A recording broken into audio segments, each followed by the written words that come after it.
On est en été 2008. Jackson a grandi dans l'Oregon et il était familier avec le grand air depuis qu'il était tout jeune. Il avait l'habitude de passer pas mal de temps à l'extérieur. En plus de ça, aimant passer du temps à l'extérieur, il est vite devenu amateur de randonnée. Il avait un petit péché mignon dans ses randonnées, c'est qu'il aimait bien se rendre dans des endroits un peu dangereux ou isolés.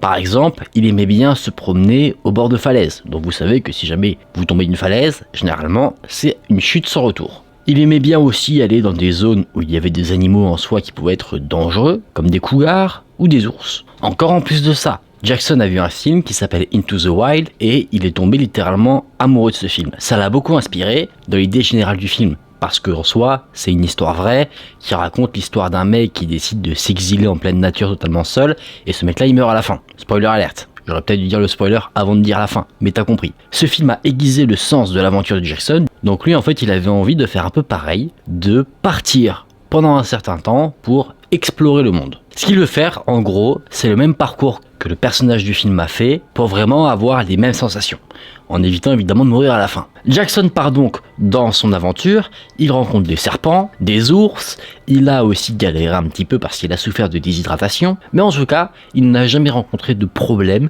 qui lui ont fait peur au point qu'il pensait potentiellement perdre la vie. Alors qu'il était en train de marcher à un moment donné dans une forêt, au détour d'un virage, il a rencontré deux personnes qui étaient assises sur un rocher. Ces personnes-là étaient vêtues de blanc, ils avaient le visage sale, et un des hommes avait une longue barbe. Les deux personnes semblaient avoir la quarantaine, à peu près, et c'était donc un homme et une femme. D'abord, Jackson a été surpris parce que depuis qu'il était parti, il n'avait rencontré aucun être humain, donc déjà, revoir de la population, ça l'a surpris. Il essaye de rationaliser, il se dit que les vêtements blancs sont sûrement dus au fait que les deux personnes sur le rocher essayent un peu d'échapper au soleil qui provoque une certaine chaleur. Vous savez, on dit souvent que le noir attire plus de chaleur que des vêtements blancs. En plus de ça, l'apparence débraillée des personnes assises sur le rocher, eh bien c'est quelque chose, selon ce que dit Jackson, de commun aux randonneurs, parce que souvent quand ils sont en randonnée, lui dit que les personnes abandonnent un petit peu leur hygiène personnelle. On peut comprendre, quand t'es en randonnée, t'as pas forcément de douche. Les deux personnes ont salué Jackson, ils lui ont dit bonjour, mais c'est tout.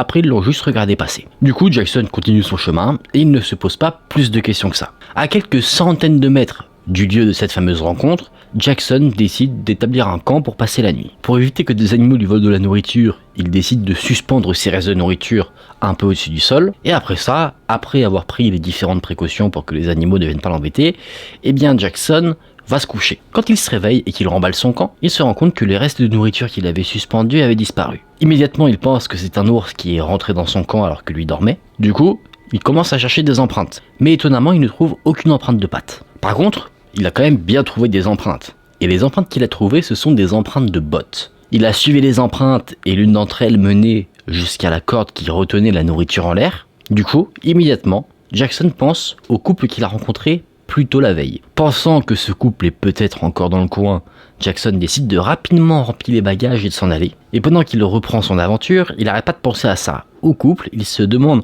qu'est-ce qui s'est passé, et en fait, au bout d'un moment, il se dit juste, il devait avoir faim, du coup, ils m'ont volé. En plus, il se dit, je dormais à côté, si jamais ils avaient eu des intentions néfastes, ils auraient pu me faire ce qu'ils voulaient. Donc, il se dit, ok, ils avaient juste faim, ils ont volé ma nourriture, on s'arrête là. Plusieurs jours passent, et Jackson, du coup, oublie cette histoire. Il est de nouveau serein dans sa tête, et il avait pris une mesure du coup supplémentaire au cas où que des intrus viennent sur son camp. Il plaçait des bâtons à divers endroits pour que ça le réveille si jamais des intrus venaient. Une nuit, Jackson est réveillé à cause du son d'un de ses pièges. Rapidement, il a attrapé son couteau de chasse, il regarde un peu autour de lui, et il essaye de se calmer, parce qu'étant réveillé brusquement, son cœur bat rapidement. Il essaie de reprendre ses esprits, il se dit que le son qu'il a entendu, c'était probablement un animal qui avait marché sur un de ses pièges. Il est au milieu de nulle part, il se dit que c'est probablement ça la cause. Et là, alors qu'il est en train de se calmer, donc il est totalement silencieux, il entend des chuchotements, mais des chuchotements un peu agités. Il n'arrivait pas à dire de quelle direction provenaient ces voix, et là du coup, bien qu'il essaie de se calmer de base, il commence un peu à paniquer. Pour vous donner un peu le contexte, il est dans une forêt en pleine nuit, au milieu de nulle part, la ville la plus proche est à des kilomètres, donc Jackson est totalement livré à lui-même. Du coup, il se dit je vais essayer de faire peur à ceux qui sont proches de mon camp. Il se dit, je vais crier et prétendre que j'ai une arme à feu. Finalement, il ne le fait pas, parce qu'il se dit, peut-être que je vais faire empirer la situation. Alors qu'il est en train de réfléchir à quoi faire, il entend des pas qui font le tour de sa tente. Jackson regarde l'entrée de sa tente, il est prêt à découper tout ce qui pourrait passer par l'entrée de cette tente, mais d'un coup, le silence. Il n'y a plus aucun son. Il n'y avait plus de bruit de pas, plus de chuchotement. Jackson, il comprend pas trop, il ose pas sortir de sa tente pour essayer de voir un peu ce que ça pouvait être. Il est là, à regarder l'entrée de sa tente, et il reste comme ça, totalement tétanisé, jusqu'au lever du soleil. Quand le soleil illumine bien la zone, là Jackson sort de sa tente, et il ne voit personne. La seule chose qu'il voit, ce sont des empreintes de bottes. Il décide rapidement, après avoir mangé, de vite plier bagages, et il s'en va, il reprend sa route. Là, il devait se trouver à peu près une centaine de kilomètres de là où il avait rencontré le couple étrange la première fois. Le sentier qu'il arpentait, qui était de base bien distinct, il l'était beaucoup moins. Et là, il se trouvait dans un endroit où on avait une vue sur une montagne, on avait une vue sur un autre sentier, et à un moment donné, Jackson décide de faire une petite pause à l'ombre des arbres pour s'hydrater un petit peu. Alors qu'il est en train de regarder un peu autour de lui pendant sa pause, il remarque au loin sur l'autre sentier 2 points blancs qui se déplacent. Immédiatement, Jackson, il sait ce que c'est. Ou en tout cas, qui sait. Pour lui, il n'y a pas de doute, il a été suivi par les 2 personnes, le couple qu'il a rencontré plus tôt dans son aventure. Pour Jackson, c'est également sûr, c'est eux qui ont volé sa nourriture, c'est eux qui ont rôdé autour de son camp plus tard, et en gros ce couple rôde autour de lui. Du coup Jackson il se dit, ok, c'est fini. Il décide de prendre sa carte et de se rendre dans la ville la plus proche pour mettre fin à son voyage. Sauf que le petit problème, c'est que lui il était au milieu de nulle part, donc la ville la plus proche, elle était pas à côté, c'est pas tu sors de la forêt et t'y es.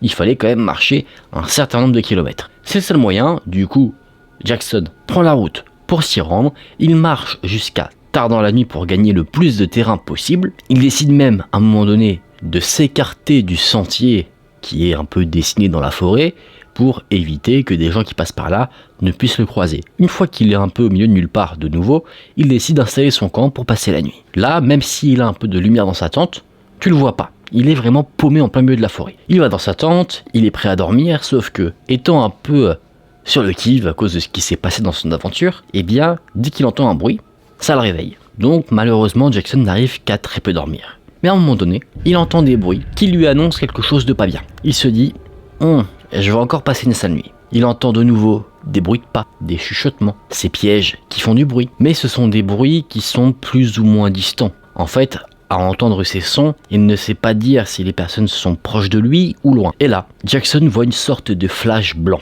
qui se rapproche de sa tente. Le flash se colle au tissu de la tente et la personne qui tient la lampe frappe sur la tente. Et après, il l'éteint. Jackson ouvre sa tente et il sort d'un coup dans le noir en insultant, si on peut dire ça comme ça. En tout cas, il crie. Et là, il ne voit rien du tout. C'est comme si la personne qui avait frappé à sa tente avait disparu. Comme ça, au moment où Jackson en est sorti. Mais d'un coup, Jackson entend des bruits de pas se précipiter vers lui.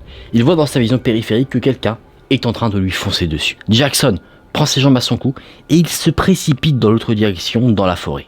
Plusieurs fois, il se prend des arbres parce qu'il ne voit rien. Plusieurs fois, il trébuche. Au bout d'un moment, après 5 minutes de course intensive, Jackson tombe de nouveau, il tombe de fatigue et il tombe parce qu'il se prend une racine d'arbre dans les pieds. Et là, plutôt que de reprendre son chemin, il décide de se cacher. Il se cache du mieux qu'il peut derrière le tronc d'un arbre. Il jette quelques coups d'œil et il voit le petit flash d'une lampe de poche qui se balade. Pendant des heures, Jackson attend derrière son arbre, jusqu'au moment où il entend les oiseaux gazouiller, ce qui lui indiquait que le jour allait bientôt se lever. Une fois que les premières lueurs du soleil se sont dévoilées, Jackson n'est pas retourné à son camp, il est retourné sur le sentier pour terminer son chemin vers la ville la plus proche. Une fois qu'il est arrivé là où des voitures pouvaient passer, il a commencé à faire du stop. Il a été transporté ensuite en voiture à la ville la plus proche et une fois arrivé sur place, il s'est rendu au commissariat de police. Il a parlé de ce qui lui était arrivé, il a parlé également à un service qui s'occupait de la forêt. Il a été hébergé dans un motel le temps que ses parents puissent venir le chercher. Une fois rentré chez lui, le temps a passé. Il est resté un peu au fait des découvertes de la police et du service qui s'occupait de la forêt et il semblerait que d'autres personnes aient témoigné d'événements quelque peu similaires à ce qu'avait vécu Jackson, c'est-à-dire des vols sur les personnes qui avaient établi des camps. Mais il n'y avait rien qui s'était passé vraiment de la même manière que ce que Jackson avait vécu. Certes, les autres avaient signalé des vols, mais il n'y avait pas eu vraiment d'interaction, c'est-à-dire ce truc avec la lampe qui toque à la tente, ça, c'est que Jackson qui l'a vécu. Il n'y a pas eu d'arrestation de qui que ce soit, donc de tout ce que sait Jackson par rapport à ce que lui a dit la police, on ne sait pas dire si c'est le fameux couple qu'il a vu ou pas qui lui ont fait peur. Donc qui était ce fameux couple négligé habillé en blanc? Est-ce que c'était des personnes lambda, des randonneurs, ou alors est-ce qu'ils avaient des intentions plus malsaines? Ça, c'est le mystère de ce thread Reddit. On va maintenant passer à la seconde histoire. Maintenant, on va voir l'histoire de Mika. Mika nous dit qu'il avait un voisin avec qui il s'entendait bien et que les parents de ce fameux voisin avaient emménagé au Royaume-Uni dans les années 60 environ, mais que eux, en soi, de base, ils venaient d'Inde. Après leur retraite, ces fameux parents ont pris l'habitude d'y retourner chaque année. Du coup, la moitié de leur temps, en fait, consistait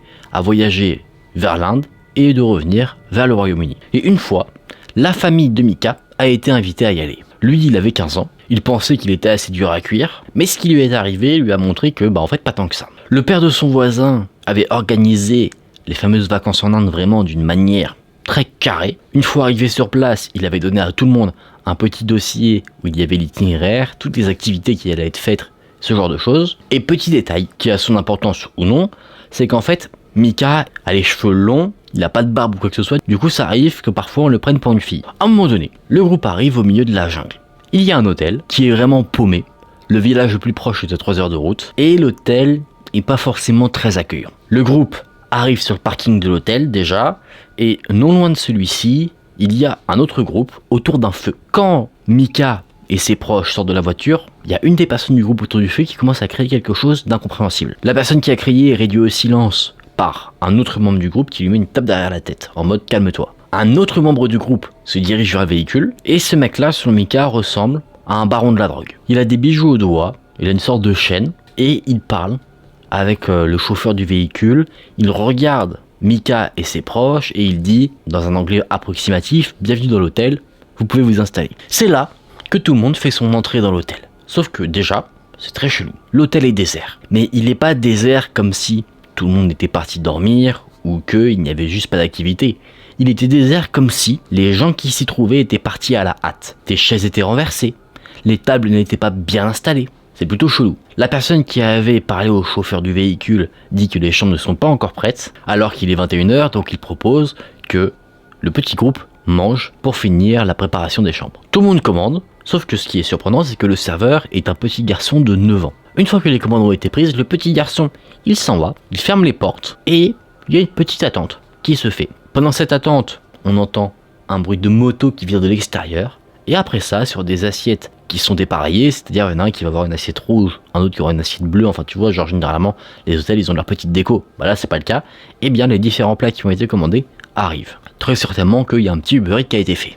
Tout le monde était un peu énervé, parce qu'en même temps, quand tu arrives à l'hôtel, t'as fait ton trajet, etc., t'as envie de te poser un petit peu. Là, on te dit que les chambres ne sont pas prêtes alors qu'il est quand même 21h et que tu vois que le mec, le patron, il est tranquillement autour d'un feu à l'extérieur. Bah, il y a de quoi t'énerver. Du coup, le groupe fait des petites blagues comme ça pour apaiser la tension. Ils se disent que ça va, il y reste qu'une nuit, donc le malaise sera vite terminé. Ils sont 11 au total, avec des personnes qui parlent la langue locale, donc si jamais il se passe quelque chose, eh bien la situation pourrait être gérée. Les chambres ont été payées à l'avance, donc en soi, tu fais ton dodo, le lendemain tu te casses quand tu veux. Le patron revient, il dit que les chambres sont prêtes et il escorte donc tout le monde vers les différentes chambres. Les chambres sont dans le même état que l'hôtel, c'est-à-dire qu'elles sont délabrées. À part une table de chevet et un lit, le reste c'est dégueulasse. T'as des fils électriques qui sont dénudés et qui sont apparents. Là où normalement il y aurait une télévision, tu vois des taches rectangulaires, signe qu'il y avait avant une télévision mais maintenant elle a disparu. Il y avait que dalle, à part de quoi dormir, et il y avait juste un objet de décoration, c'était un petit cheval qui était très moche. Mika, lui, est dans une chambre avec son petit frère, il prend le lit qui se trouve devant la porte, et il sent que c'est bizarre, tu vois, parce que le patron il restait pas mal devant sa porte à lui, tu vois, il lui tient un peu la jambe et il lui jette un regard qui met extrêmement mal à l'aise Mika. Mika lui ferme la porte au nez, avec son frère, ils jettent leur sac par terre et ils s'installent dans leur lit. Avant d'aller éteindre la lumière, il décide d'aller vérifier que la porte est bien verrouillée et ensuite il va se coucher. À un moment donné, Mika se réveille. Il ne sait pas à quelle heure, il fait totalement noir, mais en fait ce qu'il a réveillé c'est qu'il a entendu la porte de sa chambre se refermer. Et rappelez-vous, le lit de Mika se trouve vraiment à côté de la porte, à 1 mètre à peine. Et si vous vous souvenez bien, je vous ai dit que Mika se prenait pour un dur à cuire. Et il nous a dit qu'en fait ce qu'il a vécu a montré qu'il ne l'était pas, parce qu'en fait à ce moment-là, plutôt que de sortir et de vouloir se battre, il s'est recroquevillé sous sa couette. On ne juge pas, on l'aurait tous fait. Au bout d'un moment, une fois que la pression redescend un petit peu, là, Mika se précipite hors de son lit et va checker la porte. Il se rend compte que la porte, alors qu'il l'avait bien verrouillée la veille, cette fois-ci, elle est ouverte. Il la reverrouille, il prend sa table de chevet, il la plaque contre la porte pour la verrouiller vraiment encore plus, il s'assure que son petit frère va bien, il regarde si ses sacs sont toujours là, ils sont bien là, il les ajoute à sa barricade, mais il se rend compte que son sac à lui est ouvert. Il regarde à l'intérieur, rien ne manque. la caméra, portefeuille, aucun objet de valeur n'est manquant. Il se dit que peut-être il a abusé un petit peu sur ses pensées, qu'en fait il avait peut-être juste mal vérifié la porte, donc il retourne se coucher. La pression est redescendue, son petit frère lui ne s'est jamais réveillé, et finalement le matin arrive. Mika et son petit frère n'aimant pas trop l'hôtel, eux ils veulent partir rapidement, et une fois que tout le monde est prêt à partir, eh bien là tout le monde fait un peu son petit débrief de la nuit. La sœur de Mika montre des restes de draps qui ont été calcinés, qu'elle a trouvés dans sa chambre, bizarre. Plein de personnes ont mal dormi. Le chauffeur, lui, qui avait une chambre d'hôtel, normalement n'a pas dormi dans l'hôtel parce qu'il voulait pas avoir affaire aux personnes cheloues. Et bien lui, il a dit qu'il avait vu des passages bizarres autour de l'hôtel, des gens qui venaient, qui repartaient. Quelqu'un est venu même coller son nez sur la vitre, le chauffeur a tapé sur la vitre pour le faire partir et le mec il s'est barré dans la jungle, comme ça, sans expliquer pourquoi. Au moment où le petit groupe part, le patron de l'hôtel, lui, se tient devant son hôtel, il leur fait un salut de la main et il se remet en place les petites parties tranquillement. Tout le monde se dit que ce qui était chelou est fini, mais peut-être pas tant que ça. Au bout d'une heure de voyage, au bout d'un moment, Mika décide de regarder le petit dossier qu'on lui avait filé avec les itinéraires et tout, et à l'intérieur il se trouve qu'il y avait des photos d'identité de chaque personne pour, au cas où, remplir des formulaires. Mais d'un coup, Mika se rend compte qu'il lui manque une photo de lui. Il fouille son petit dossier, il demande à ses parents si ce ne serait pas eux qui l'auraient pris, mais non. Du coup, tous les souvenirs de la veille s'expliquent. En fait, quelqu'un s'est introduit dans sa chambre et lui a volé une photo. En plus de ça, tout le monde a dit avoir entendu quelqu'un dans le couloir, et à chaque fois devant la chambre. Vous savez, chacun a entendu quelqu'un en fait devant sa chambre. Chacun avait un Judas, tout le monde pouvait le voir, sauf, en fait, Mika et son frère qui eux n'en avaient pas. Et c'est là qu'il a compris qu'en fait, le patron les a placés dans cette chambre précisément parce que, de 1, il n'y avait pas de Judas, et de 2, certainement que le patron avait les clés de cette chambre pour pouvoir y rentrer comme il le voulait. Le chauffeur, qui était quelqu'un d'assez costaud et quelqu'un qui était toujours droit dans ses bottes, décide de retourner à l'hôtel pour aller demander des explications au patron. Le groupe fait donc demi-tour, et une fois qu'ils arrivent devant l'hôtel, ils se rendent compte que l'hôtel est fermé. Il n'y a plus personne. Personne qui attend devant. Vraiment, c'est comme si l'hôtel avait été abandonné et qu'il était comme ça depuis des mois voire des années.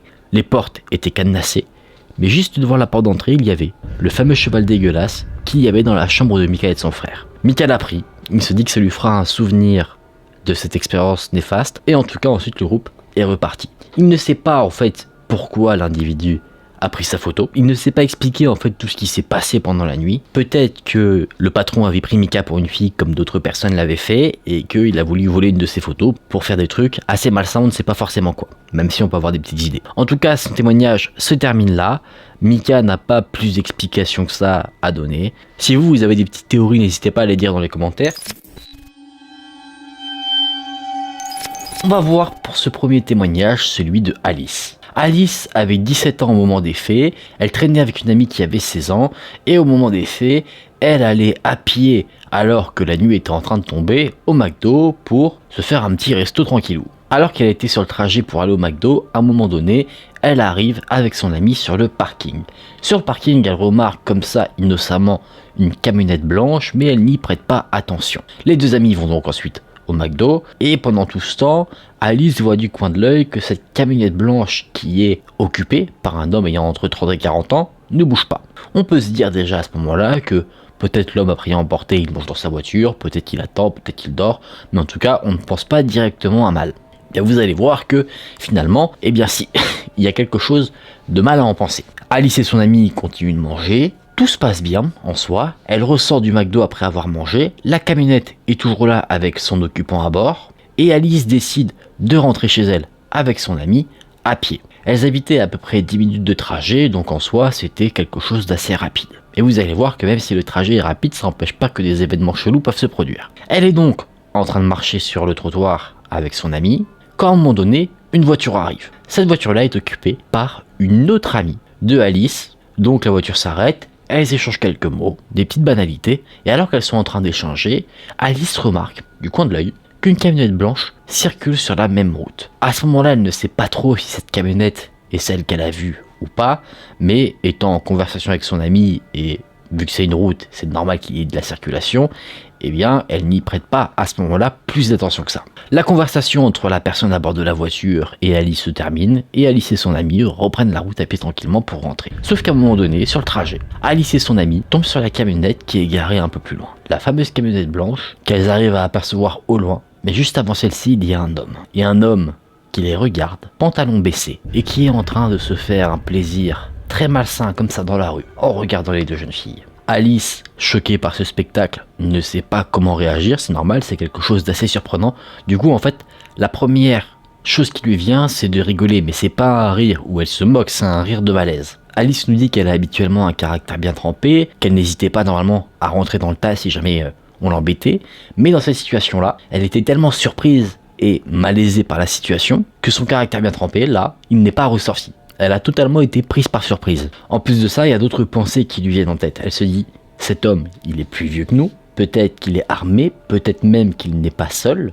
Du coup, elle attrape son ami par le bras et elle crie « Cours !». Elle commence à reprendre la route en courant, sauf que là, le problème, c'est que la route était en montée, donc c'est facilement épuisant, on va moins vite. L'homme, lui, remonte son pantalon et il commence à leur courir après. Là, une petite course-poursuite s'entame.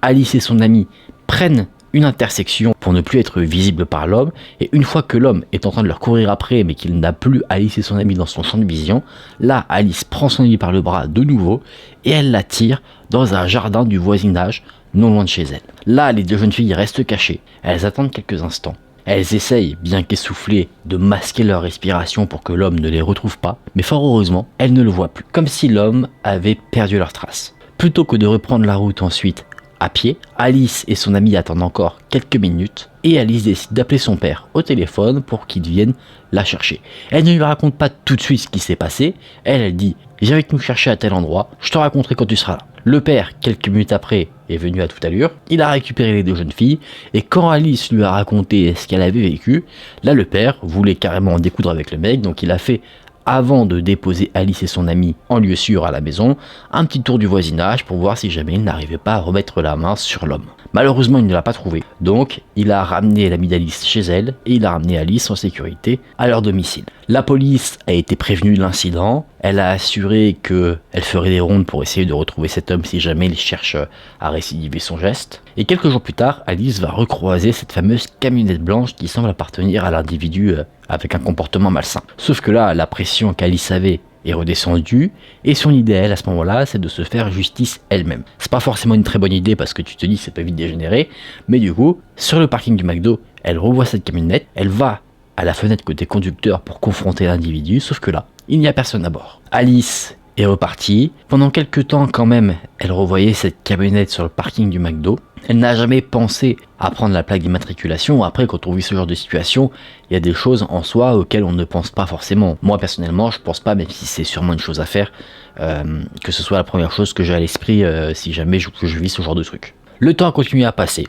de quelques semaines à peu près, et là, la camionnette a disparu. Et Alice, elle, ne l'a plus jamais revue. Elle avait parlé de cette situation à sa sœur, qui au moment des faits était un peu plus âgée qu'elle, elle avait 20 ans, et elle admet elle aussi avoir vu cette camionnette à l'époque, qui était occupée par deux personnes. Apparemment, ces deux hommes l'avaient abordée, l'invitant à monter à bord de la camionnette, chose qu'elle avait refusée. Aujourd'hui, bien que plus âgée et n'ayant pas eu de dommages physiques, Alice dit qu'elle a toujours un trauma psychologique, que maintenant elle a une méfiance de nuit, qu'elle fait toujours très attention, et elle a aussi peur que ces individus n'aient jamais été arrêtés et qu'ils fassent ce qu'ils faisaient dans d'autres villes, et qu'ils cherchent à enlever ou à agresser d'autres jeunes filles qui n'auraient peut-être pas forcément le même caractère qu'elle, des personnes qui peut-être seraient plus naïves, qui auraient accepté d'aller dans leur camion si on leur proposait. Donc bien que certes il n'y a pas eu de traumatisme physique, c'est quelque chose qui a marqué Alice et qui la marque en soi encore aujourd'hui. En tout cas, je t'appelle Alice. Si jamais tu te reconnais avec ce témoignage, je te remercie de me l'avoir envoyé. J'espère que c'est pas quelque chose auquel tu penses trop souvent. Après, bon, bah, naturellement, ça c'est normal. Que maintenant, on va dire, tes sens sont en éveil quand tu te retrouves un peu dans des situations similaires. Merci beaucoup du fond du cœur pour ton témoignage. J'espère que je l'ai retranscrit au mieux. J'espère que ceux ou ces individus ont été arrêtés. Après, en tout cas, tu as la bonne réaction à la réaction de la fuite. Parce que si jamais il y avait eu confrontation, qui sait ce qui aurait pu se passer. Ça se trouve, quand la personne était en train de se faire du bien dans la rue, peut-être qu'il y avait une autre personne cachée dans la camionnette ou ailleurs, et que s'il y avait eu confrontation, bah, cette personne-là serait sortie et vous aurait fait on ne sait quoi. En tout cas, fort heureusement qu'il ne soit rien arrivé d'autre que ce trauma psychologique qui est sûrement pas évident. Je t'envoie beaucoup de force et on va passer maintenant au témoignage suivant. On va voir le témoignage maintenant de Maud. Maud était en colocation avec des étudiantes, deux autres, Et une fois, une de ses colocataires et elle ont décidé de faire une petite soirée chez elle dans leur appartement. Cette colocataire a demandé si elle pouvait inviter son ancien voisin, et du coup, n'y voyant pas d'inconvénient, Maud avait accepté. Ce fameux voisin, on va l'appeler Alex, il est venu à la soirée s'est bien passée, tout le monde s'amusait. Et à un moment donné, le fameux voisin est là, et du coup, Maud l'observe un petit peu. Ce fameux Alex, il est un peu bizarre, il fait des blagues à tendance misogyne. Maud apprend qu'il a fait quelques mois de prison pour avoir vendu des stupéfiants. Et à force de le regarder, Maud se rend compte qu'également, ce fameux Alex a les poings abîmés, soit comme s'il s'était battu, soit comme s'il avait frappé plusieurs fois dans un mur. Du coup, étant un peu mal à l'aise vis-à-vis de cet individu, Maud décide de l'éviter toute la soirée. C'est pas forcément une chose compliquée à faire, il y a du monde à la soirée, donc c'est simple d'éviter quelqu'un, c'est pas comme si elle était tout seule avec lui dans la pièce et que du coup, t'es obligé un peu de longer les murs. Au bout d'un moment, la soirée s'éternise et un after se dessine, mais non pas dans l'appartement de Maud et sa colocataire, mais dans l'appartement de quelqu'un d'autre qui avait été invité. Ça s'est fait comme ça parce que les voisins sont un peu relous parfois quand il y a trop de bruit, donc c'est pour éviter que les voisins viennent toquer, qui disent vous faites trop de bruit, on appelle la police, tapage, etc. Donc la soirée se déplace vers l'appartement d'un ami. Vers 10h du matin, alors qu'en soi la soirée n'est pas à 100% terminée, vous savez des fois ça peut s'éterniser, Maud décide de rentrer chez elle. Sa colocataire, elle, n'est pas là, elle est restée sur place. Et une fois rentrée chez elle, Maud décide de se détendre en se mettant un petit Netflix sur la télévision, comme ça elle se disait je me détends, et puis sûrement qu'elle va s'endormir. À un moment donné, effectivement elle s'endort, et elle se réveille à 19h. Netflix est toujours en fond, elle est sur son téléphone, elle regarde un petit peu les actualités sur les réseaux sociaux, et là, un truc très étrange se passe. Son téléphone s'éteint, tout seul, sa télé s'éteint, et la box internet se met à bugger. Les lumières de l'appartement également s'éteignent, et elle se rallume toute seule. Ça, Maud le remarque, et du coup, elle a ses poils qui se dressent un petit peu. Elle a un peu peur, elle se demande ce qui se passe. Alors qu'elle est de nature plutôt courageuse, qu'elle n'est pas tendance à se faire facilement des films ou avoir peur de quelque chose, là, elle a un sentiment de malaise. Et d'un coup, elle est sortie de ses pensées par quelqu'un qui toque à la porte. Mais c'est pas quelqu'un qui toque à la porte d'une manière naturelle. C'est très doux, comme si on n'essayait pas forcément de faire trop de bruit. Maud se dit que c'est peut-être ses voisins qui toquent à sa porte pour lui dire qu'elle avait un peu abusé la veille avec le bruit, avec sa soirée, mais elle se dit que si c'était eux, ils toqueraient d'une manière naturelle, pas aussi doucement. Et là, ça retoque une deuxième fois, tout aussi doucement. Et ça glace le sang de Maud. C'est limite en fait si on pouvait entendre ce son. Du coup, elle retient sa respiration pour qu'il y ait le moins de bruit possible, elle tend l'oreille, et une troisième fois, elle entend toquer à sa porte mais très légèrement. Elle se demande qui peut taper comme ça à sa porte, du coup elle se lève, et elle décide d'aller voir au travers du Judas qui ça peut être. Elle ne voit pas qui c'est, parce que le hall qui se trouve derrière la porte, là où il y a le couloir, est éteint. Du coup elle demande, oui, qui c'est? Il n'y a aucune réponse, simplement le silence. Elle remonte une deuxième fois, une troisième fois, mais toujours rien. Ayant de plus en plus peur, elle décide de s'assurer que sa porte est bien fermée à clé. C'est le cas, mais du coup son trousseau de clés fait un petit bruit. Et là, au moment où le bruit de son trousseau se termine, ça refrappe à la porte, et là, elle entend une voix d'homme. Une voix d'homme qui dit « C'est Alex, ouvre-moi s'il te plaît ». Encore plus mal à l'aise, Maud dit qu'elle est en pyjama, qu'elle va aller se coucher, que sa coloc n'est pas là, qu'elle est donc seule, et que du coup, elle n'ouvrira pas la porte. Là, Maud est partagée entre deux sentiments. Un sentiment de malaise par rapport à tout ce qui se passe, et un sentiment de culpabilité. Parce qu'elle se dit « Je l'ai vu hier, on a fait une soirée ensemble, je pourrais le laisser rentrer et pas le laisser sur le pas de la porte ». Sauf que, elle a très bien fait en fait, de ne pas ouvrir. Vous allez voir pourquoi. Au moment où elle a dit à Alex qu'elle n'ouvrirait pas la porte, elle entend Alex mettre des coups dans la porte, ce qui semble être des coups de pied, et du coup elle comprend qu'il est très énervé, ce qui n'a plutôt aucun sens. Il commence à taper de plus en plus fort sur la porte, à plusieurs reprises, et du coup naturellement, là, Maud, elle est pétrifiée. En plus, elle a peur que la porte cède parce que ce sont pas des portes un peu blindées, ce sont pas des portes récentes qu'il y a dans son immeuble. En soi, si on tape vraiment très fort sur la porte au bout d'un moment peut céder et s'ouvrir. Maud va vite chercher son téléphone, elle veut appeler la police, sauf qu'elle ne l'a jamais fait, de 1. Elle n'a jamais été confrontée à la police, et de 2, elle a peur, donc en fait elle a plein de pensées qui se bousculent, et du coup elle a du mal à retrouver le numéro dans sa tête. Finalement, elle arrive à composer le numéro, et à appeler la police. Elle explique ce qui s'est passé, et l'opérateur qu'elle est en ligne, il comprend vite le danger, parce que même lui, à l'autre bout du fil, il entend Alex frapper à la porte. Du coup, il lui dit qu'il envoie une patrouille, qui sera là rapidement. Il lui dit également de fermer les volets et d'aller s'armer d'un couteau au cas où et de se planquer. C'est ce que fait Maud. Elle a toujours aussi peur, elle se met dans un coin de la pièce et au bout de quelques minutes, des minutes qui semblent quand même durer bien longtemps, il n'y a plus aucun bruit. Elle se dit que peut-être Alex est parti, qu'il a entendu l'appel à la police. Elle décide donc de se rapprocher de la porte pour voir si effectivement il est parti ou pas. Elle regarde au travers du Judas de nouveau et là, la lumière du couloir est allumée. Elle voit donc Alex qui regarde le trou de l'autre côté de la porte comme s'il la regardait fixement droit dans les yeux. Comme si en soi il savait que Maud était derrière et qu'elle le regardait. Il regardait là, avec un regard froid. Maud dit qu'elle n'a jamais ressenti autant de haine dans un regard. Et là elle voit qu'il fait quelque chose d'incompréhensible. Il met son doigt sur sa bouche comme s'il disait à quelqu'un de se taire. D'un coup, Maud comprend quelque chose de terrible. Alex n'est pas seule. Elle entend également la porte du hall s'ouvrir et se refermer. Alex se retourne sereinement vers l'escalier derrière et il fait le même signe. Elle comprend donc qu'avec Alex il y a soit une, soit deux personnes en plus. Une personne se trouve dans l'escalier et une autre se trouve cachée au niveau du bas de la porte de l'appartement de Maud pour ne pas être vue au travers du Judas. Très certainement qu'en fait Alex voulait mettre en confiance Maud, qu'elle ouvre la porte et que la personne en bas de la porte, elle allait la bloquer pour qu'elle ne puisse pas refermer et que tout le monde puisse rentrer dans son appartement. Maud, qui est encore apeurée, dit à Alex que la police a été appelée et qu'il ferait mieux de partir. Alex lui a répondu d'une manière assez énervée, il l'a insulté et il a recommencé à frapper à la porte d'entrée de l'appartement de Maud. Maud, qui est encore plus apeurée parce qu'elle se trouvait encore à côté de la porte quand Alex la frappe, se précipite dans la chambre de sa colocataire et se cache dans un placard. Elle avait toujours son couteau dans la main, elle a attendu environ une quinzaine de minutes, en tout cas c'est ce qu'elle pense parce que le temps semblait très long, et puis à un moment elle a entendu sonner à son interphone. Elle est allée voir, et fort heureusement cette fois-ci c'était la police. Elle a attendu qu'elle voie les hommes de police devant sa porte d'entrée au travers du Judas pour leur ouvrir.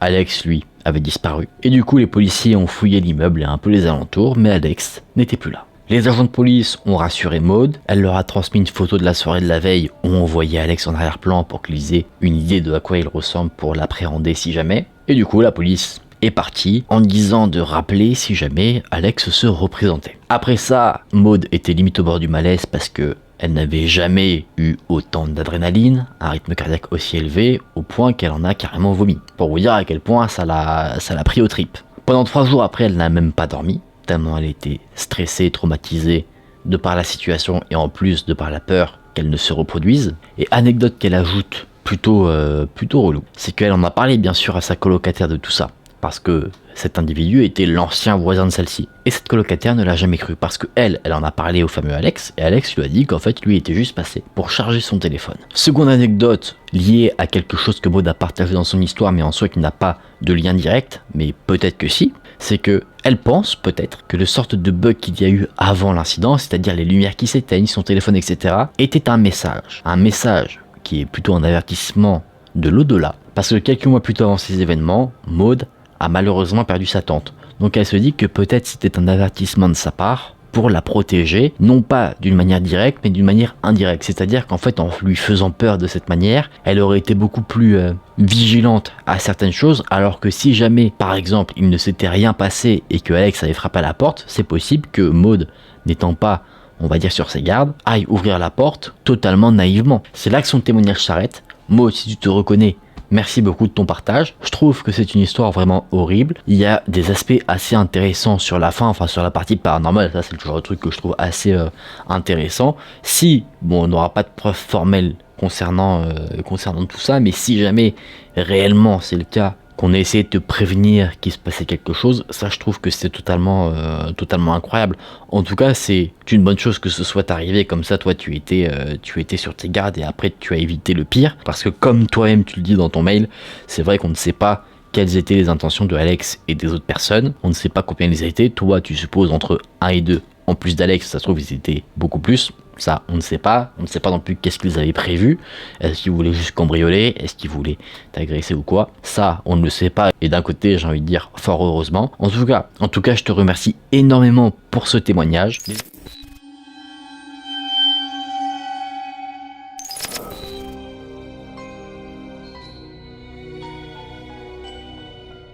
Cette première histoire est sur le thème de l'école et je vais vous la raconter à la première personne.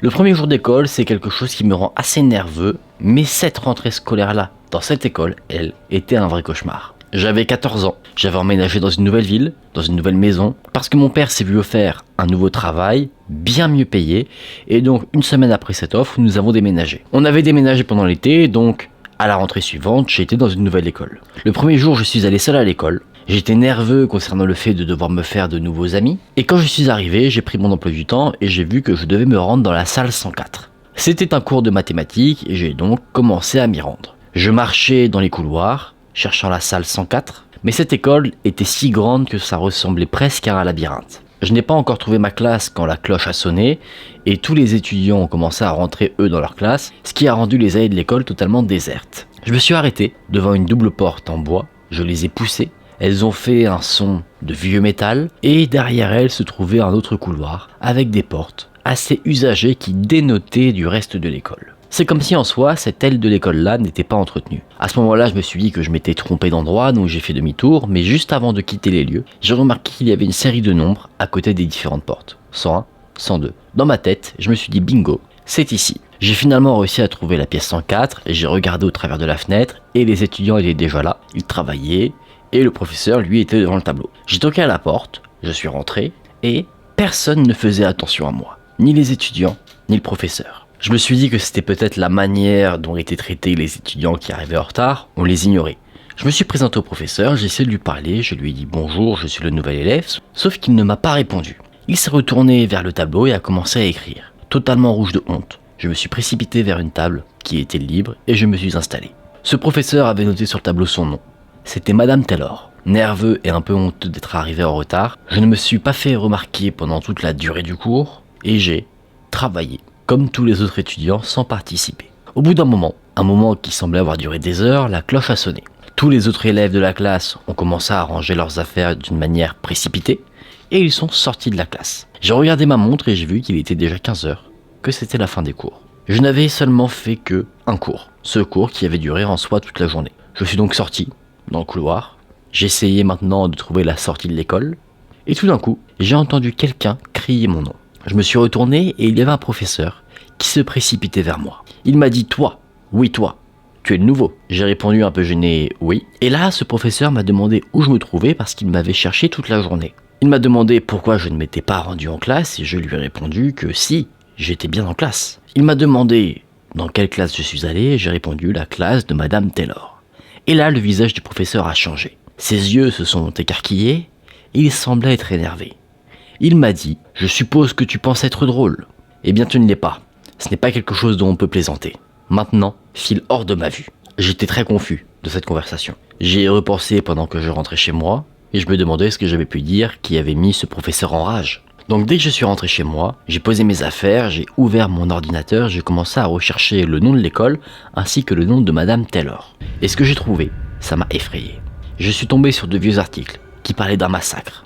Un massacre qui a eu lieu dans l'école où je suis allé 10 ans auparavant. L'article disait qu'un matin comme les autres, un homme armé, totalement fou, est allé dans l'école et a commencé à tirer sur tout le monde. L'homme se tenait au niveau de la porte de la classe et il a tiré sur le professeur. Après ça, un par un, il a assassiné chacun des élèves. Il ne s'est arrêté qu'à partir du moment où son massacre était terminé. Il y avait des photos également sur cet article, des scènes de crime et j'ai tout de suite reconnu les lieux. C'était la salle 104. Il y avait également des photos des victimes, et eux aussi, je les ai reconnus.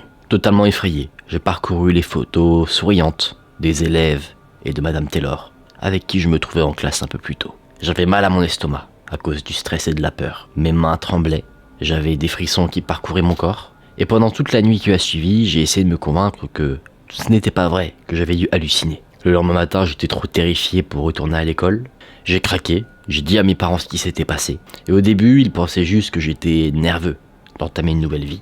Mais après, j'ai refusé d'aller à l'école pendant une semaine. N'en pouvant plus, mes parents ont décidé de me faire changer d'école pour que ce traumatisme passe au plus vite. J'ai essayé ensuite d'aller de l'avant, de faire au mieux pour oublier cet incident, et j'ai presque réussi. Ce matin, j'ai reçu une lettre dans ma boîte aux lettres. Il n'y avait pas de timbre, pas d'adresse sur l'enveloppe. C'est comme si quelqu'un avait déposé cette lettre à la main, sans passer par des services postaux. Je l'ai ouvert, et à l'intérieur, il y avait une sorte de carte de visite. Mes mains ont commencé à trembler. C'était une invitation à une réunion de classe, signée par Madame Taylor. C'est là que cette histoire se termine. On a plusieurs possibilités. J'en ai une deuxième qui est venue en soi à la fin de l'histoire. La première, c'est tout simplement que le jeune garçon voit les fantômes, et malheureusement, il voit les fantômes des victimes du massacre de l'école. La deuxième possibilité, c'est que lui-même était une victime du massacre de l'école et qu'il ne s'en rendait pas compte et qu'en fait il est dans une sorte de truc fantomatique ou quelque chose comme ça. L'histoire, je trouve, est facile à comprendre, mais par contre le détail de pourquoi la jeune personne qui raconte l'histoire voit des fantômes ou quoi, ça c'est un peu plus complexe. Je pense qu'en fait chacun peut se dire un peu quelle version il préfère. Soit il est mort dans le massacre mais il s'en rend pas compte, soit c'est vraiment quelqu'un qui voit des fantômes. Ça c'est à vous de voir. Dites-moi en commentaire vous quelle version vous préférez.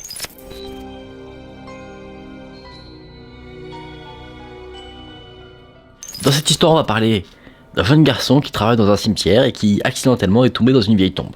Ok ? Il y avait un jeune garçon qui avait obtenu un travail d'été. C'était un travail qui se passait dans un cimetière, un travail qu'il n'aurait pas normalement choisi, mais il se trouve qu'en fait un ami de son père était croque-mort et lui a donné cette opportunité. Ce jeune garçon a une peur bleue des corps, de défunts, pas des corps vivants. C'était un endroit assez creepy, on peut le comprendre, et il travaillait la semaine, pas le week-end, et quand il rentrait chez lui le week-end, il avait toujours des sortes, pas de vision. Et vous savez, il avait des frissons qui duraient un peu longtemps quand même. Son travail consistait à creuser des trous pour y mettre les tombes. Et ensuite, le croque-mort, c'est lui qui allait placer les corps qu'il avait préparés dans les tombes et dans le trou. La chose dans les cimetières qui effrayait le plus le jeune garçon, c'était les caveaux. Vous savez, dans les cimetières, on a les pierres tombales et on a aussi des sortes de petites maisonnettes où là, généralement, il y a plusieurs tombes à l'intérieur. C'est par exemple des familles qui faisaient ça, et puis tous les membres de la famille étaient enterrés là-dedans. Ce qui effrayait le jeune garçon par rapport à ça, en fait, c'est que c'était assez mystérieux. Il imaginait qu'il y avait des pièces secrètes, où il y avait des corps qu'on ne connaissait pas, ce genre de choses. Le jeune garçon faisait son travail, en soi ça se passait bien, et il commençait à s'habituer un petit peu à tout ce qui l'effrayait. Jusqu'au moment où quelque chose d'impensable s'est produit. Le jeune garçon se trouvait dans un caveau, il était en train de nettoyer un peu le sol, de nettoyer les différentes plaques où il y avait le nom des défunts. Et à un moment donné, un énorme coup de vent a fait refermer les portes du caveau complètement. C'est là que le jeune garçon s'est rendu compte avec horreur qu'il était enfermé dans le caveau. Personne n'était là pour l'aider, donc son pire cauchemar était littéralement en train de se réaliser. Il a crié, il a demandé à l'aide, mais malheureusement, personne n'est venu à son secours. Le croque-mort, lui, était dans sa maison, qui se trouvait non loin du cimetière, mais trop loin du caveau pour l'entendre. Les heures ont commencé à passer, et le jeune garçon s'est dit qu'il ne pourrait compter sur personne pour sortir de là, et qu'il devait se prendre en main pour trouver une solution de sortie. Il y avait une petite fenêtre ouverte au-dessus de la porte du caveau. Malheureusement, c'était trop haut à atteindre, donc il s'est dit que pour atteindre cette petite fenêtre, il allait se servir des cercueils. Il se disait que en les empilant, il pourrait atteindre la fenêtre et trouver sa sortie. Il a donc placé tous les cercueils contre la porte du caveau. Il était fin prêt à monter dessus pour franchir cette fameuse fenêtre, sauf qu'une fois qu'il est monté sur les tombes, sous son poids, le bois a cédé. Il n'est pas tombé entièrement dans un cercueil, c'est uniquement un de ses pieds qui s'est enfoncé dans le bois du cercueil jusqu'à peu près la moitié de la jambe. Il avait mal, naturellement, il pleurait de douleur, et il sentait, vous savez, le vieux bois qui le griffait, qui pénétrait dans sa peau. Il était en train de passer vraiment un horrible moment. Il pleurait de douleur, il criait de douleur. En plus, il se battait pour maintenir un équilibre et pas tomber. Il pensait qu'il allait perdre cet équilibre et tomber sur le sol en marbre. Mais fort heureusement, le jeune homme arrive à s'accrocher en tendant son bras à la fenêtre qu'il visait initialement, et il a réussi à s'extirper la jambe du cercueil dans lequel il l'avait coincé, et il a réussi à passer cette fenêtre en laissant évidemment une petite traînée de sang derrière lui. Il sentait le sang qui coulait de sa jambe, et difficilement il s'est précipité vers la maison du croque-mort. Le croque-mort est sorti de chez lui, il a vu le jeune garçon qui limite rampait pour essayer d'atteindre sa maison, et du coup, le croque-mort a pris un couteau et il l'a tué. C'est pas vrai. Non. Ce qu'il a fait, c'est qu'il a pris le jeune garçon, il l'a mis dans sa voiture et il l'a emmené à l'hôpital. Le jeune garçon a été pris en charge par un docteur, le docteur a enlevé tout le sang sur la jambe qui s'était coincée du jeune garçon, et après il a commencé à examiner les blessures. Le docteur a demandé au jeune garçon comment il s'était fait tout ça. Le jeune garçon a répondu qu'il s'était coincé la jambe dans le bois du cercueil, et qu'il s'était donc coupé avec ce bois, sauf que le docteur, un peu étonné, lui répond « Mais ce ne sont pas des coupures, ce sont des marques de morsure ». C'est là que cette histoire s'arrête, et ben voilà, les morts ne sont pas réellement morts. Non, plus sérieusement, alors là c'est pas une histoire de fantôme, avec le fantôme en mode Casper qui fait ouh, c'est pas ça, c'est plus du coup des morts qui ne sont pas réellement morts, parce que on peut supposer du coup que ce seraient les corps présents dans les cercueils qui ont fait des morsures aux jeunes garçons qui travaillent dans le cimetière. Pour moi, c'est la seule explication possible. Si vous en avez, n'hésitez pas à me le dire en commentaire, si vous avez peut-être d'autres explications. Moi, je trouve que sur cette histoire-là, c'est plutôt simple en soi.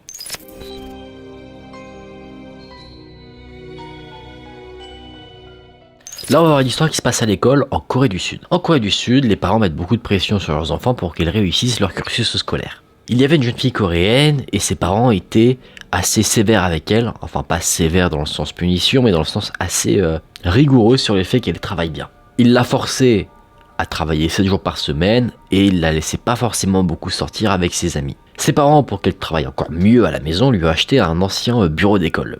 Au bout de quelques jours, la jeune fille a commencé à avoir des problèmes. C'est pas qu'en fait elle avait des problèmes à l'école, loin de là. En fait, c'est son dos qui lui faisait affreusement mal. Même si elle s'asseyait uniquement sur ce bureau pendant quelques minutes, des douleurs se déclenchaient. La douleur devenait de plus en plus forte et du coup elle n'arrivait plus à étudier correctement. Ses notes ont commencé à diminuer et ses parents ont commencé à s'inquiéter. Sa mère l'a emmené voir différents docteurs, mais aucun d'entre eux n'arrivait à voir quel était le problème. Que ce soit des radios ou quoi que ce soit, rien n'indiquait qu'il y avait quelque chose qui n'allait pas. Ils ont donc dit que c'était certainement des douleurs liées au stress. Mais le truc qui était chelou, c'est que quand elle était à l'école par exemple, elle n'avait aucune douleur, tout se passait très bien. Mais en fait, dès qu'elle rentrait chez elle et qu'elle commençait à faire ses devoirs, là, des douleurs arrivaient.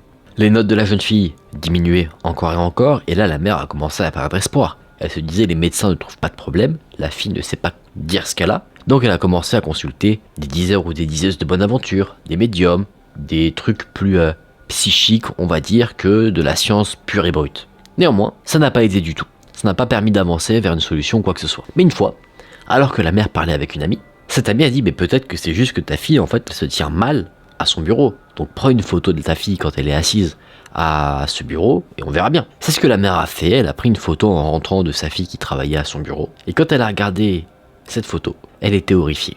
Sur la photo il y avait sa fille qui était assise au bureau, mais au-dessus d'elle il y avait une autre fille qui était pendue par la gorge et qui essayait désespérément de mettre ses pieds sur les épaules de la jeune fille qui travaillait pour s'appuyer. Donc, après avoir vu cette photo, le lendemain matin, la mère s'est rendue à l'école où elle avait acheté le fameux bureau, parce que ce bureau était à vendre, parce que c'était un ancien bureau d'une vraie école. Elle a interrogé le principal de cette école, elle lui a montré la photo. Et il se trouve que la jeune fille, au-dessus de sa fille à elle, était une ancienne élève de cette école. C'était celle qui s'installait à ce bureau-là avant, et en fait, elle avait tellement de pression par rapport à l'école, que quelques années auparavant, elle s'est donné la mort par pendaison, dans sa classe, au-dessus de son bureau. C'est là que cette histoire s'arrête, celle-là également est plutôt simple. Le fantôme, c'est la jeune fille qui fait des mal de dos à la fille qui est maintenant la propriétaire du vieux bureau. Et du coup, les fameuses douleurs que la fille a, en fait, c'est dû à la fille qui s'est donné la mort, qui en fait s'appuie constamment sur elle. Donc forcément, qu'au bout d'un moment, ça fait mal au dos. C'est une histoire que je trouve bien. Elle a un début, une fin, les explications, elle se suffit à elle-même. C'est top.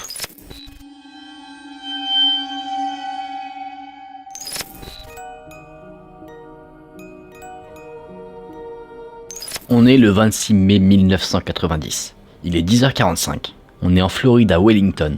Et Marlène Warren a ouvert sa porte d'entrée. De l'autre côté se trouvait un clown. Un clown qui tenait un bouquet de fleurs, des fleurs rouges, blanches, et il tenait également 2 ballons.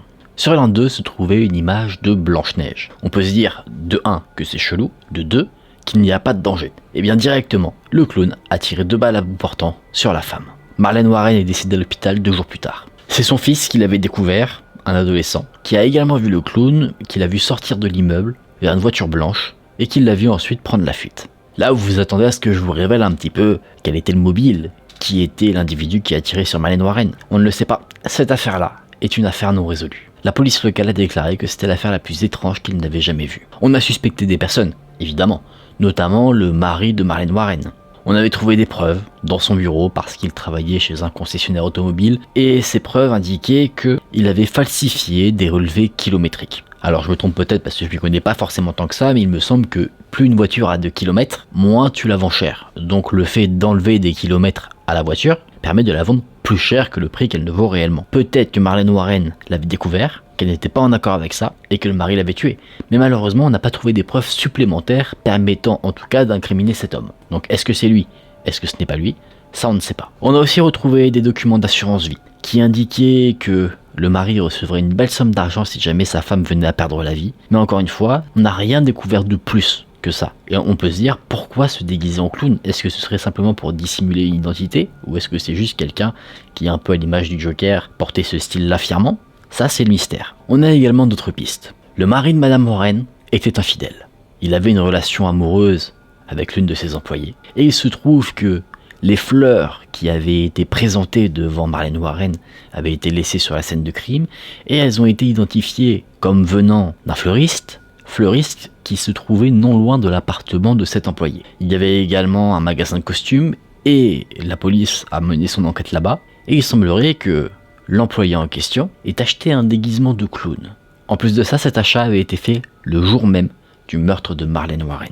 Néanmoins, faute de preuves vraiment incriminantes, parce que l'employé n'avait pas en sa possession quand elle a été interrogée le fameux costume de clown, il n'y a aucune arme, l'arme du crime qui a été retrouvée, donc aucune preuve permettant d'incriminer soit le mari de Marlène Warren, soit l'employé avec qui il avait été infidèle. Donc aujourd'hui, cette affaire est encore une affaire qu'on appelle une cold case, une affaire non résolue. Vous voyez, les clowns tueurs, c'est pas forcément si récent que ça date. D'ailleurs, est-ce qu'on peut se dire que l'élan de clown tueur qu'il y a eu à un moment donné venait d'une fascination pour ce genre de phénomènes qui ont eu lieu dans les années 90 ? C'est possible.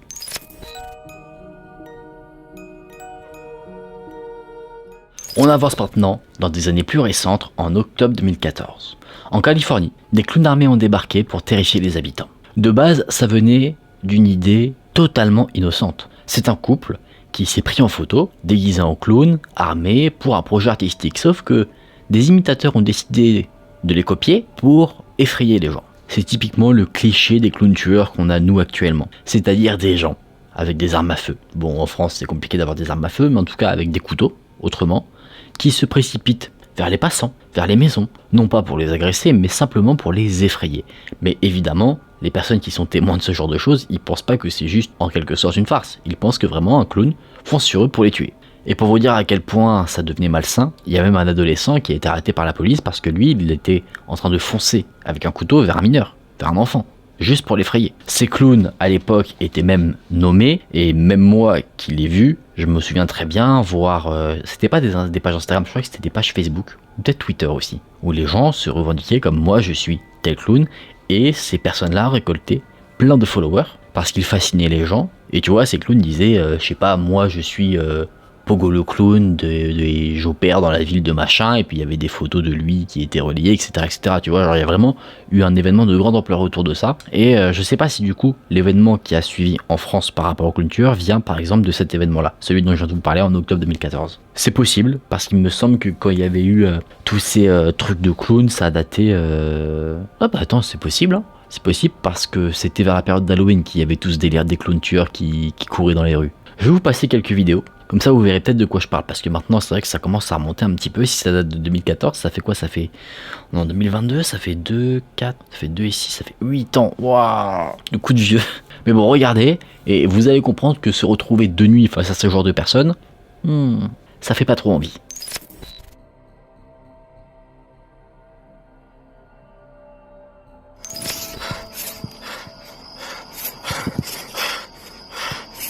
Oh my god, I just want to fish, dude.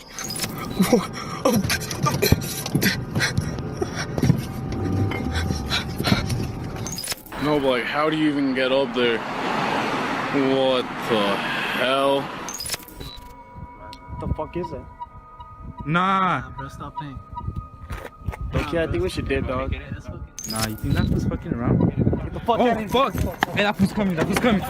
Fool! Fuck up, dog! Hurry the fuck up, fool! No! Hurry the fuck up, dog! Oh shit! Oh, what the fuck? Oh, shit!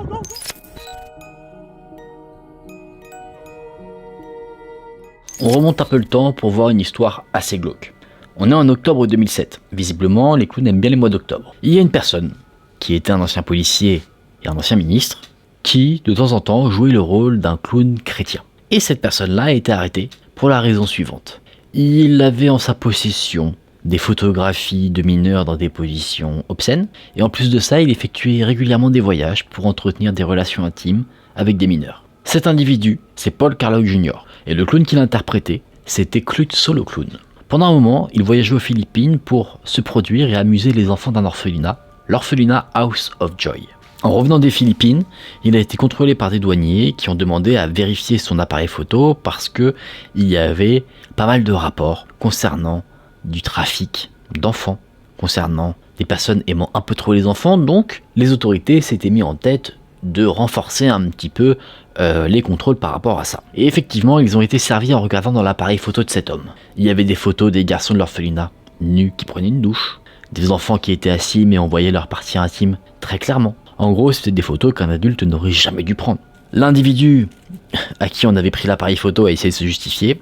Il a dit qu'en fait, il cherchait à montrer à son église à quel point les jeunes garçons de l'orphelinat étaient pauvres, trop pauvres pour pouvoir s'acheter des vêtements décents, et qu'il avait pris ces photos comme ça parce que, typiquement, c'était comme ça que ces garçons étaient. Sauf que les enquêteurs ne sont pas dupes. Ils vont donc intéresser les jeunes garçons de l'orphelinat, et il y en a 3 qui disent qu'ils se sont réveillés pendant la nuit et qu'ils ont vu l'individu en question les caresser. Évidemment, là, ça commence à faire beaucoup. Donc on va aussi inspecter la maison de Paul Carlock Jr. parce qu'on se dit s'il a fait ça dans cet orphelinat, peut-être que chez lui, il a d'autres contenus encore plus incriminants. Et effectivement, ça a été le cas.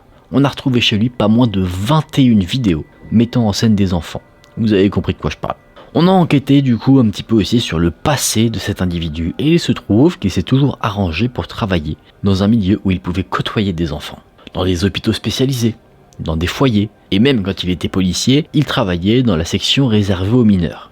Il s'occupait également de faire découvrir aux enfants les services de police. Donc effectivement, il a toujours été en contact avec des enfants. Donc on comprend mieux comment il a pu obtenir ces fameuses 21 vidéos chez lui. Sauf que ce qui est assez surprenant, c'est que cet homme n'a jamais plaidé coupable. Il a toujours dit qu'il n'avait jamais rien fait de mal.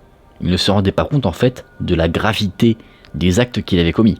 Mais vous inquiétez pas, fort heureusement, il a été envoyé en prison. J'aime bien dans cette vidéo parce qu'on voit des clowns tueurs, vraiment des tueurs avec des affaires mystérieuses. On voit un clown qui aime trop les enfants. Après, encore une fois, la partie clown, comme pour John Wayne Gacy, c'était qu'un aspect. Je pense que le fait de le catégoriser directement comme un clown criminel, ça a été plus fait par la presse parce que c'est beaucoup plus marquant de dire un clown qui prend des photos d'enfants obscènes que machin prend des photos d'enfants obscènes, tu vois. Je pense que c'est parce que c'est plus tape à l'œil.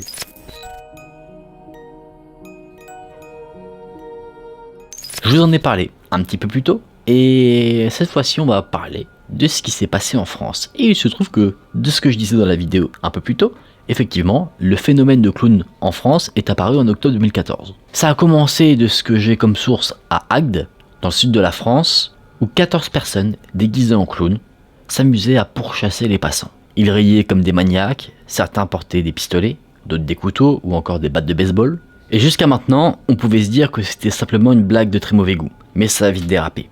Toujours au mois d'octobre, un homme a été arrêté, déguisé en clown, dans les rues de Montpellier, parce que cet homme avait frappé avec une barre de fer un autre individu qui passait par là. Un étudiant dans la ville de Besançon s'est vu trancher la main par un de ces fameux clowns totalement fous. Trancher la main, je crois pas qu'il ait coupé sa main. Genre le clown a essayé de lui mettre un coup de couteau, il a dû retenir avec la lame, et en enlevant la lame, chlong, t'as la coupure. Dans une autre ville, il y a 4 personnes déguisées en clown qui se sont amusées à terrifier avec une tronçonneuse des écoliers. Et je me souviens très bien, ça c'est gravé dans ma tête, que pour Halloween, c'était censé être une hécatombe de clowns. T'avais tous les fameux clowns qui avaient leur page Twitter ou leur page Facebook qui disaient le 31 octobre, ça va être l'enfer, ça va être une purge.